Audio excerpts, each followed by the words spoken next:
Good evening.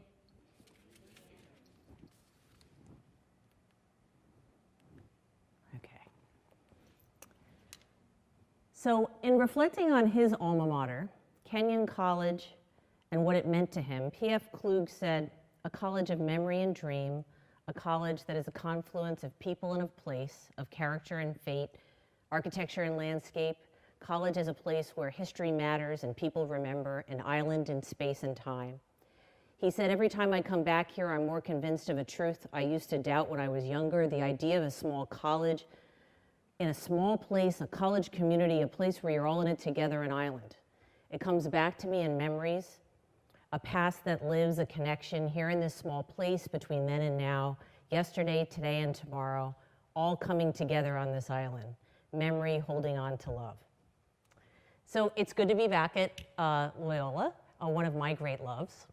And I wanted to share that there are some things that have changed since I've been at Loyola, just a few. And there are some things that have stayed exactly the same. So for example, in the class of 1993, and Rob remembers this well, I remember the fine dining options being more like Taco Bell. And when I went online to see what some of the options were today, I saw, let's say, just a few other things. You know, some sushi, some upscale markets. I think maybe lobsters, you know, comes to people's rooms at night. I'm not exactly sure. There's definitely a lot of trail mix bars. There was pizza too. There was pizza as well. There's other things that have not changed that much. So I noticed this place is still there. I heard that was a place 25 years ago that students would come to, and somehow that's still there. I looked for another place that's gone now. And this young man, whose partner helped me find this picture, when I left Loyola in 1993, was running the place as the president of the Student Government Association. And look, I'm back. And he's still running the place as special assistant to the president and vice president for student development. And there's one thing that's also not changed at all, and that would be Father Brown, who looks exactly the same. He looks exactly the same. He's the only person in that picture who looks exactly the same. So a couple other little details about me that wasn't in the awesome bio you just did, though thank you very much.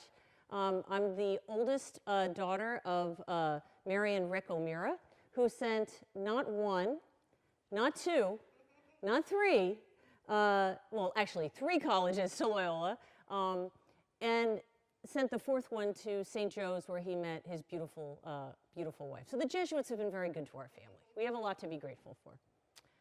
Another thing about me is that at Memorial Day, my car heads toward Long Beach Island, the most beautiful place in the entire world, where I was married. I have 3 wonderful daughters, twins, Molly and Emma, and Caroline, and my best pictures of them are at Christmas, so this is one of them. A partner of over 20 years, Dan Schreier, who you see there. I'm a professor at the University of Maryland. Go Terps. I'm a proud Terp, as is my colleague, Bridget Turner Kelly. And I kind of double majored. Before it was popular to double major.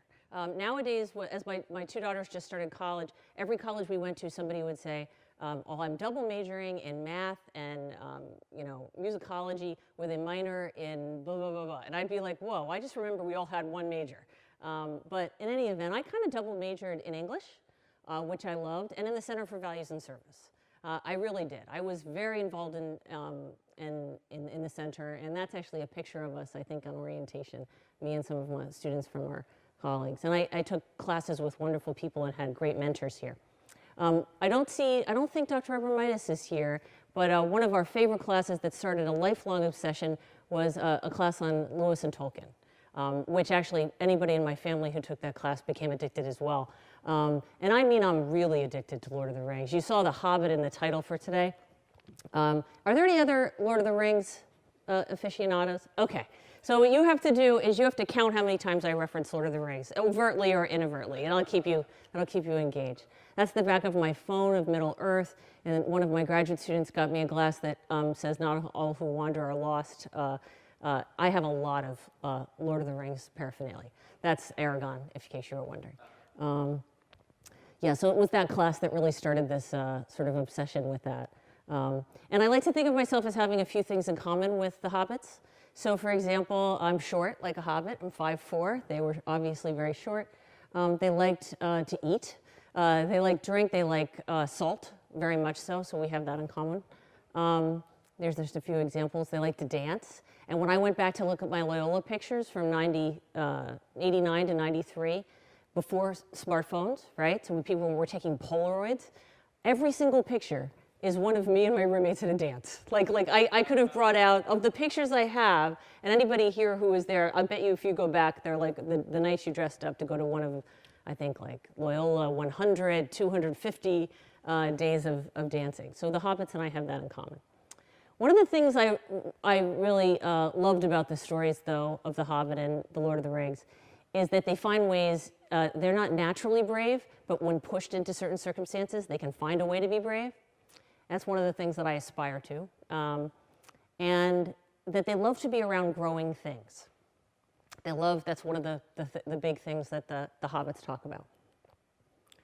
This is my dog, who was 20 pounds in that picture. And this is a big, messy, giant Newfoundland, who if you come into my house is 130 pounds and kind of takes over the entire space. So I obviously like to be around growing things. But more seriously, I do think that that my time at Loyola, a place that I think also values being around growing things, whether that be students or ideas, community that's growing, relationships with communities that are growing, very much has shaped my interest in being a professor. And you know, I'm really interested in investing in classrooms, communities, workplaces within higher education, which is the area that I study, that are agency enhancing, that are inclusive, where people feel like they can grow.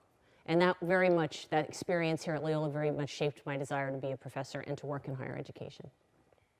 So I'd like to reflect on 4 gifts that I feel that I got as part of my experiences here at Loyola and share a few snapshots of those. And as I do so, I wanted to share, it's obviously not a picture of me, but I wanted to share that one of the first things you do when you're in the field of higher education, and my colleagues in the second row here know this, when you enter a master's program in higher ed, is you sort of study your own college experience using vectors and various kinds of analysis to see what you learned. And then you go on perhaps to study organizationally how the places run and work. And so you really take apart your college experience in the way most people don't. And then, of course, you work in higher education if you do what I do. So you're sort of like a, you know, if you were a scientist studying a stink bug, you don't, you just know what the stink bug is doing right there. In higher ed, we kind of live what we study, what we do. And so the perspective that I want to share with you on these 4 things that I really got from Loyola are both heart and mind. Because I've had some time, we just had our 25th anniversary of graduating from Loyola, to think about those things, but both from the perspective of somebody who studies higher education as well as somebody who loves this place. So these are the 4 things, and I'm going to talk in a minute about each one. So first I want to tell a story, and it's about community, and Father Brown has heard me tell this story a number of times before. And you know, it starts with Father Selinger. So it's the spring, I think many of you in this room remember this, of faculty who were here at the time as well as students. And it's October, and maybe end of September, early October. And at this point, typically, it's the opening mass of the year. And I think Father Selinger had probably watched as many students would be walking the other way as he was heading toward the chapel. In other words, it was a big event, but certainly not as big as what I'm about to tell you happened. But this was a very special fall because our president of over 27 years had been diagnosed with terminal cancer and had decided that he wanted to have quality of life in his last year and to be present with the community in that time.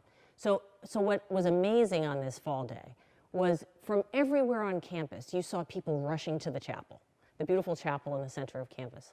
And people were coming from everywhere.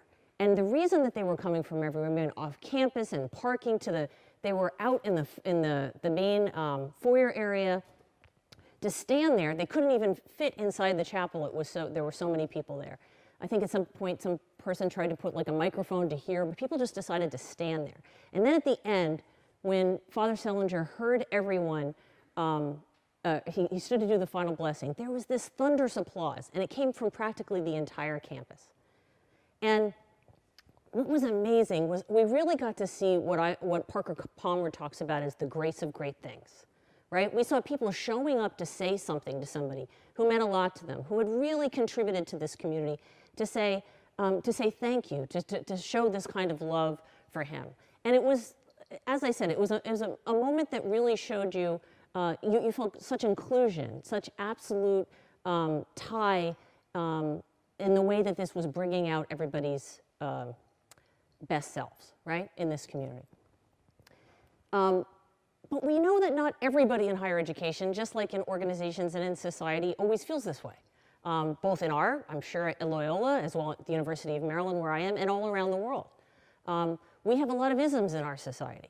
We have a lot of isms that operate among well-intentioned people. And so one of the things that, that I took from that experience at Loyola and from studying higher ed is that a real commitment to trying to figure out additional ways to make people who might, for a variety of reasons, feel on the outside of community, feel included within that community. Whether those be LGBTQ students, whether they be women entering STEM fields, underrepresented minority faculty or students. And one of those, one of the ways in which this is, I think, really nicely represented by a social psychologist, Sapna Cherian at the University of Washington, is she created these doors that show, you know, at one point, a particular community, maybe that might be physics, right? Seemed like it was closed to, let's say, to women as scholars. So the door's closed. It's just clear you don't belong. And this is a metaphor for lots of different groups. But then they actually did open the door. It became clear that women and men could be, you know, entered into those programs. But if you notice, he's going to enter that door and walk through a cutout that looks exactly made for his body, whereas she's going to try to squeeze her body through the male cutout, right? And I think it's a really great metaphor for this idea that we're not done yet. We have many ways in which we're trying to make our colleges and universities inclusive. And while we're doing that, one of the most important things is to think about third spaces and peer networks and ways to reinforce folks who are going to have to live through those organizations while we're trying to make them more inclusive and make them the kind of community that I was talking about. We've actually created some of those at the University of Maryland for different groups of faculty, as well as, of course, for different groups of students. And there's a lot of research that shows that they can really help students to thrive, to create safe, brave space.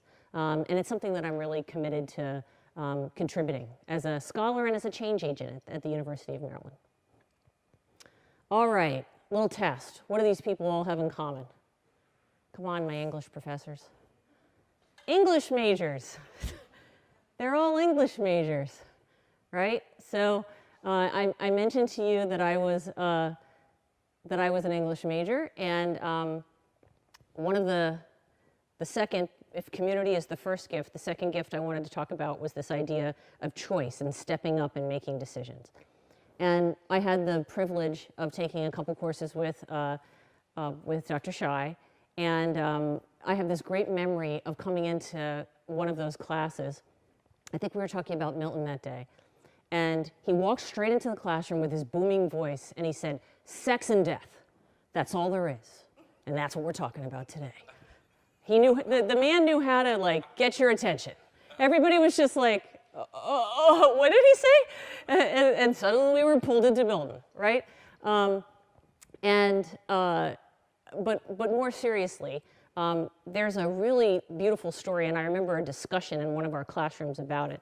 Now, I also have to say, I did not become an English professor, so for my English professors in the room, I take no connection. I'm not a literary, I just remember a story. That's my story, and I'm sticking with it. And there's a scene that I remember talking about in class where the angels are standing around with God, and they've realized that in order for, that man has sinned and will be not saved unless somebody goes to earth and saves him. And the way that it's presented in this scene, the way I remember it and us talking about it, it's as if God and all the angels are equal. All the angels are his children. But then one of them, it's complete silence in the room. And then one of them steps forward and says, "I'll go." And in stepping forward, he becomes, in this version, his son, right? This idea of choice and stepping into who he's to be. It's a really beautiful image, this idea of God as choice, as moving toward that. It's also a story about stepping up, whether you could, as a humanist, you could put that into other parts of our lives, as parents, as professors, this idea of thinking about choice. And I had to also pull out from the combination of Lord of the Rings is Aslan. You know, there's this great story, part of that story where in C.S. Lewis's The Lion, the Witch, and the Wardrobe, the Lion King realizes that to save his people, he has to sort of be stripped naked and walk up a cold mountain by himself. And you think about him taking that first step.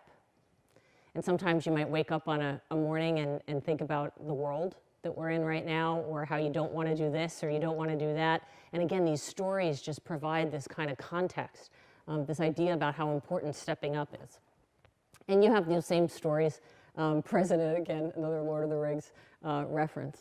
When I want to turn now and from this idea of the choices we decide to make to a different kind of choice. When I was at Loyola, one of the fun thing that happened was that Mark Shriver approached Loyola, who started the choice program at UMBC, about creating an after-school program here where students would come and sort of connect with our students and have dinner and have connections from Baltimore City. And the program really focuses on kids who, for a variety of reasons, might not have been doing so well, right? Whether situations with family or resources, et cetera, to try to create a new set of opportunities for them. In some cases, maybe have gotten in trouble with the law in some way. And although I wouldn't have thought about it then, what I see now, as somebody who uses a lot of social science to study higher ed, is that in many ways that program was trying to create a different choice architecture around decisions. So it added a sort of, so if you think about it, there's a lot of work in nudge theory that talks about the fact that whenever we make a decision, there's a bunch of resources or allies or mentors or information or lack of information around those decisions. So yes, we're the product of our decisions, but we're also the product of all the things influencing those. So when we try to change behavior, one of the first things we do is look at all the things that are around those decisions. And that's true in higher ed and all sorts of behavior change. And one of the things that the choice program gave me a nice humility for, I'll say, is the fact that there are a lot of infrastructure around people's choices that might be critiqued that we don't understand. Right? That we have no idea what's part of their infrastructure. But that doesn't mean we can't try to change some of those conditions to help them make better or the decisions that they want to make. So I would say that another gift of my Jesuit education had to do with this appreciation of choice and choice architecture and the ways in which we might contribute to better choice architecture for more people. The third gift is agency. These are two of my closest mentors, of course, Father Brown and Aaron Sweezy. And you know, one of the things that I really loved about my mentors here was that they asked me, whenever I asked questions or I reflected on things, they didn't actually answer my questions.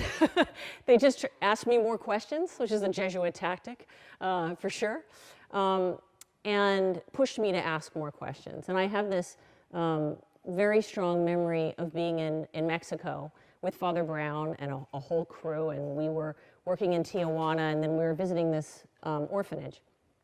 And in carrying seats all throughout the room, well cared for, the nuns were doing a great job, but were a lot of children in this particular orphanage. And I remember leaning down and just feeling like I should stay here. This is what I'm supposed to do. Like, I'm not supposed to leave and go back.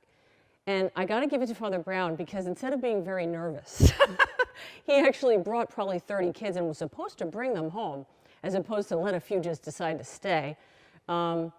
He really encouraged me to think about all the kinds of agency that I have in the world, not just some kinds of agency, and how that could be impactful. And he also encouraged me to keep asking those questions when I got back. Now, one of the things that I think we all realize is the Jesuits, and by that I don't just mean Jesuits, actual priests Jesuits, but also the faculty and the staff and the administrators that are all part of this community, are ambitious people. You know, I always joke with people, you know, that most of the Jesuits I know 2 or 3 languages, have multiple degrees, are always working on some kind of a goal. And likewise, Jesuit universities are unique within this span of higher ed because it's quite a hard thing actually to really balance excellence among the faculty and scholarship with being a truly student-centered university. They found very few universities that even really try. They usually go one way or they go the other way. And expectations for faculty scholarship and for contributions to be excellent in their fields are as high as they are that they engage in cura personalis in these places. I remember two such examples of high expectations. Dr. Loyola, I remember when I had done a bad job on a paper on King Lear. I think it was had something to do with What is a Daughter and Cordelia. And I remember you were not happy with this paper. Maybe I got like a B- or a C+, which wasn't typical. And I think you even called Erin to say she needs to spend more time on her writing. A little intrusive mentoring there. And who, of course, immediately told me, did you hear I just got this phone call from across campus, which now doesn't seem very far. But at the time, it was like, how did you know I got a B- on my paper? But my professors had very high expectations for my writing. Erin Sweezy, who helped me write all my graduate essays, would just bluntly say, this is bad. You're talking very well, but what's coming out on paper is just not where it needs to be. There's so much better that you can do. That's what good mentors do, but nobody rises to low expectations, right? And so whenever I talk to Father Brown, he wants to know what I'm doing next, kind of like my father. What are you going to do next? This is anybody familiar with the Jedis? Which one is that, Star Wars or Star Trek? Star Wars, thank you. There's a scene in the new scene that happens there that's Skellig Michael. And my daughters and I and my husband actually climbed that this summer in Ireland. It was insane. It was ridiculous. There's no guardrail. And you go up and up and around, and you're on these cliffs. And I was so glad that I did it, and I would never do it again or suggest that anybody do it again. But there's a little bit of a trying to carry in all the groceries at once thing about Jesuits and about this education. I really felt while I was here that everybody expected us to go on and figure out where your heart's great need met the earth's great gladness, or that quote that is often said, where you could step up and make contributions. And that's about agency. And actually, agency is something that I study as a faculty member. I'm interested in supporting faculty agency and student agency and groups at the University of Maryland. And these are just some examples of things that, again, create infrastructure or scaffolding around agency, because it doesn't just emerge from within us, right? And it happens in different areas. So these are some of the things that I've just mentioned. That's a picture of, again, Father Brown never changes. Up there, and Jean Plummer, and some of our freshman year of college. So the fourth piece I'd like to talk about is vision. And there's two parts to this idea of the fourth gift. One of them is the idea that we can imagine things that we'd like to change in the world, and the other one is actually taking steps to do those things. So about 3 summers ago, I spent a lot of time, my work time, writing an NSF grant, which does not in and of itself sound very fun at all. They can be boring, they're long, they're very dense. And this was actually a grant that was to work on issues of workload equity among women and underrepresented faculty in universities, because a lot of research says that work is not equally shared, right? And so that's what the purpose of this was. I told people that whether we got the grant or not, I liked the process of imagining how to do this so much that I didn't care, because it was like building a sandcastle. Because what I had to do in this was sort of break down the process of what was going wrong within those departments, right? I did really notice and really focus on how some people could be asked to do some things and other people could be being asked to do others. I had to understand the structures, the cultures of faculty work. So I had to really do a lot of diagnosis, critique. I had to do a lot of critique in order to sort of fix the situation. But then I also had to do a lot of building back up to then figure out, okay, if this is the situation, if these are the things that are happening, what could we do to change those situations to make a difference? So it wasn't just critique, it was also building up of this sort of sandcastle. And luckily we did get that project, and I've been working with departments for the last 3 years on it. Um, but, oh, I wanted to go something else first. Yes. So the thing I wanted to say about that, one of the other things that are really well known about Jesuits is that they're very good at critique, whether it be critique within our church or within organizations or our social justice systems. And I do really feel that ability to diagnose and take apart things is in part of a liberal arts education in any event, right? Most liberal arts education general education should have you be able to do that analytical work. But the special part of it that I think I got out of the Jesuits was the focus on how to do that as it related to social justice and to reimagine a world in different areas, very specifically. Well, then what would we want in that area? It's actually one of the strongest community organizing questions you can ask is, what do you want specifically? You know, whether it's on income equality or whether you're what do we want to do about migrants that are heading toward the U.S. right now? Getting specific about the problem and about the solution. I also wanted to share, Karen Fish is here, and I love this quote from one of your poems, so I hope you don't mind that I put it up there. There's such a storytelling quality to your work that I've always appreciated. But I never became a poet, obviously. I bet there's a few people in your classes that did not become poets. But one of the things that was so amazing about studying poetry and that I've appreciated throughout my life is it's a process of noticing. It's a process of a keen noticing, of keen work with language, of being able to name things that are really useful for being able to, again, create visions of what we want in the world. And whether as an academic, I write a lot of papers for a living, or as a family member, marking my mother's 70th birthday, right? Or an event at our university. That ability to notice and name, or as an activist, has been really valuable to me throughout my life. This is a picture of my daughter Molly on the right-hand side, and turning to the second part of vision in terms of action is the doing part. We've participated in the Appalachia Service Project as a family for the last few years, which I know Loyola does as well. Safer, warmer, drier houses. But really what's amazing about the project, with all the knowledge we have of the fact that making a house warmer, safer, and drier in Howard County, in Appalachia, is not in and of itself going to solve long-term problems. That doesn't mean that it's not incredibly important to get up and to go do that thing anyway. And that in the process of trying to make that house warmer, safer, drier, you are remaking the world in the vision you hope you move toward, even though you need to do other things like vote and you know, all the kinds of political and structural kinds of things we need to do to ameliorate those situations.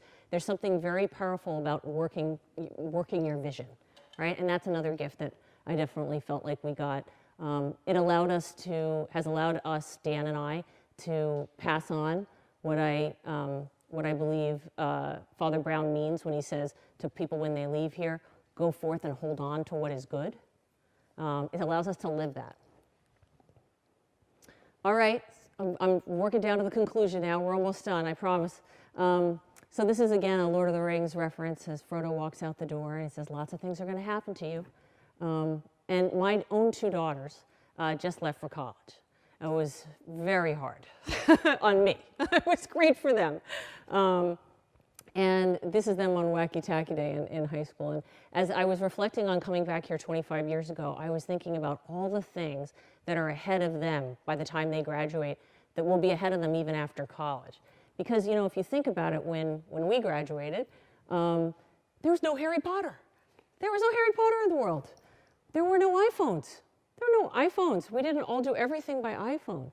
And I would never have been able to get here because there were no Google directions. No, people just figured out they were just late for where they were going, right? More seriously, though, when we graduated, you know, we had no idea that an entire election would be decided by 500 votes and hanging chads. We had no idea that 9/11 was ahead of us, the tragedy of 9/11. We had never had a black president. Marriage and equality had not been decided by the Supreme Court. Katrina had not happened.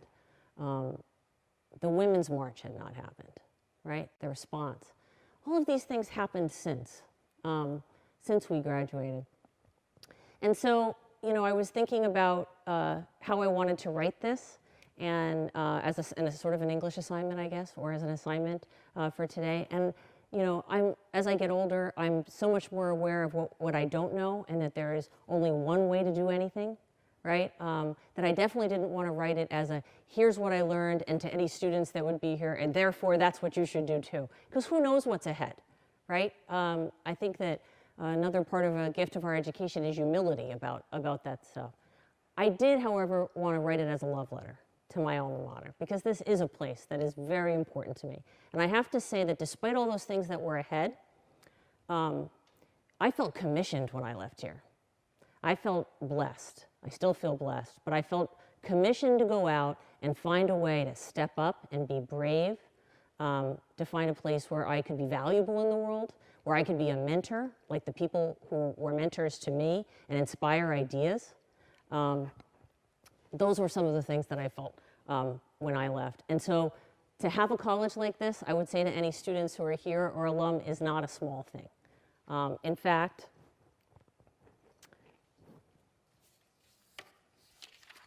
it's chapel and dance, it's mentor and student, foundation and window, spring turning into summer, a place where things that matter were made to endure, a place of growing things, of hope and true company, a place to find courage, ever yours, ever mine, ever ours, evergreen.